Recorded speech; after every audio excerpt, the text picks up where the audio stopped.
तलबा अस्सलाम वालेकुम रहमतुल्लाहि बरकात। उम्मीद है आप लोग खैरियत से होंगे। अल्लाह रब्बुल इज़्ज़त आप लोगों को खुश रखे। हमने 40 लाख स्टार्ट लिया हुआ है और 40 लाख के पर ग्राफिक का रिप्रेजेंटेशन 40 लाख का पार्ट 3 है। इसकी प्लेलिस्ट तैयार है, तो इससे पहले पार्ट 1 और पार्ट 2 को ज़रूर चेक करें, तो लेक्चर आपको अच्छे तरीके से समझ आते रहेंगे। 40 लाख के ऊपर हम तफसीलन बात करेंगे, तो लेक्चर का स्टार्ट लेते हैं। मेरा नाम है गुलाम नबी और आप देख रहे हैं हमारा प्यारा सा खूबसूरत सा चैनल केमिस्ट्री वाला। आज के जो ग्राफिक रिप्रेजेंटेशन मैं मुख्तसर सी लाया हूँ, उसमें हमने क्या करना है कि आपको पता है कि 40 लाख क्या था कि V is directly proportional to temperature था, ये था। और इसमें हमने प्रेशर को कांस्टेंट लिया था, कांस्टेंट लिया था प्रेशर को। एक नंबर ऑफ मोल्स जो हमने लिए थे, यानी अमाउंट ऑफ सब्सटेंस जो लिए थे, अमाउंट ऑफ गैस, ये भी कांस्टेंट है। ठीक है, 40 लाख में ये दो चीज़ें कांस्टेंट ले लें। तो हमने देखा था V डायरेक्टली प्रोपोर्शनल था टेम्परेचर के, और इससे हमें जो ग्राफ मिला था वो ये था कि आपको याद है इससे पहले लेक्चर में हमने डिस्कस किया था। इस तरफ टेम्परेचर है, इस तरफ वॉल्यूम है, तो स्ट्रेट लाइन हमारे पास बनी थी, ये ग्राफ आया था। टेम्परेचर बढ़ेगा, वॉल्यूम भी बढ़ेगा, टेम्परेचर बढ़ेगा, वॉल्यूम भी बढ़ेगा, टेम्परेचर कम होगा, वॉल्यूम भी कम होगा। ये स्ट्रेट लाइन हमारे सामने आई थी। इन दोनों का मिलाप इस पॉइंट पर हो और इन पॉइंट्स को आपस में मिलाएं तो स्ट्रेट लाइन हमारे पास आई। इन हर पॉइंट के ऊपर प्रेशर कांस्टेंट है। इस पॉइंट पर, इस पॉइंट पर, इस पॉइंट पर प्रेशर क्या था? कांस्टेंट था। आज के जो हमने ग्राफ लिया ना है वो ये लेना है, और इससे अगर आपको याद हो तो इससे हमने ये इक्वेशन ली थी V is equal to KT, और उसके बाद जो है V divided by T is equal to K हमने लिया था।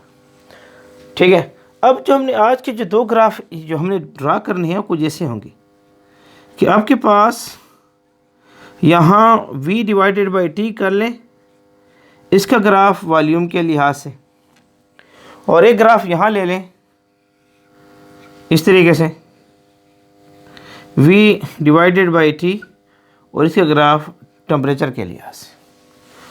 तो आपको ये कुछ ग्राफ आपके दिमाग में होने चाहिए, इम्पॉर्टेंट है। ETM कैट इसके ऊपर सवाल करती है, ETM कैट इसके ऊपर क्वेश्चन करती रहती है। तो आपके पास जो है, आपको ये पता है कि वॉल्यूम और टेम्परेचर की जो रेशियो ये कांस्टेंट रहेगी। अगर यहाँ V1 T1 लें और यहाँ V2 T2 लें, V2 divided by T2, V2 divided by T2 लें, तो इसकी रेशियो क्या रहेगी? कांस्टेंट रहेगी। यानी V1 ओवर T1 बराबर है V2 ओवर T2। यानी ज़ाहिर बात है, अगर वॉल्यूम बढ़ेगा तो टेम्परेचर भी बढ़ेगा। दोनों को डिवाइड करोगे तो वैल्यू सेम आ जाएगी। वॉल्यूम कम होगा तो टेम्परेचर भी कम होगा, दोनों को डिवाइड करोगे तो रेशियो सेम आ जाएगी। इसको हम पहले लेक्चर में क्लियर कर चुके हैं। तो इनके दरमियान जो रेशियो है ना, रेशियो वो कांस्टेंट है। इनके दरमियान जो रेशियो है वो क्या है? कांस्टेंट है। इन दोनों के दरमियान रेशियो जो है वो कांस्टेंट है। तो जब दोनों रेशियो दरमियान कांस्टेंट है तो टेम्परेचर को कम करो या बढ़ाओ, वॉल्यूम को कम करो या बढ़ाओ, तो ग्राफ पर कोई फर्क नहीं, स्ट्रेट लाइन आएगी। ऐसे यहां पर भी स्ट्रेट लाइन आएगी, क्योंकि आपको पता है कि आपने अगर V1 और T1 की वैल्यू ले रखी है, V1 ओवर T1, ये वैल्यू आपने ले रखी है V1 और T1। लेट्स सपोज आप जो वैल्यू ले रहे हैं, यहाँ वॉल्यूम 10 है और टेम्परेचर 5 है, तो ये हो जाएगा 2, रेशियो आ रही है 2, 5 1 5, 5 2 10। इस तरीके से अगर V2 आप लेते हैं और T2 लेते हैं, V2 और T2 आप लेते हैं, ठीक है, यानी आपने क्या किया है कि टेम्परेचर को बढ़ाया है, वॉल्यूम को बढ़ाया है। आपने टेम्परेचर को बढ़ा दिया, 5 से 10 कर दिया, वॉल्यूम जो बढ़ जाएगा 10 से 20 हो जाएगा, तो आपके पास क्या 10 1 1, 10 2 20, रेशियो फिर क्या आ रही है? 2। यानी आप देखते हैं कि इसको मैं V1 कर दूं, इसको T1 कर दूं, इसको V2 कर दूं, इसको T2 कर दूं। ग्राफ चाहे आप वॉल्यूम के लिहाज से लें, टेम्परेचर के लिहाज से लें, टेम्परेचर बढ़ाएंगे तो वॉल्यूम भी बढ़ेगा, टेम्परेचर कम करेंगे तो वॉल्यूम भी कम होगा। इस वजह से इनकी रेशियो जो है ना वो कांस्टेंट रहेगी, और रेशियो कांस्टेंट रहेगी तो स्ट्रेट लाइन का ग्राफ आएगा।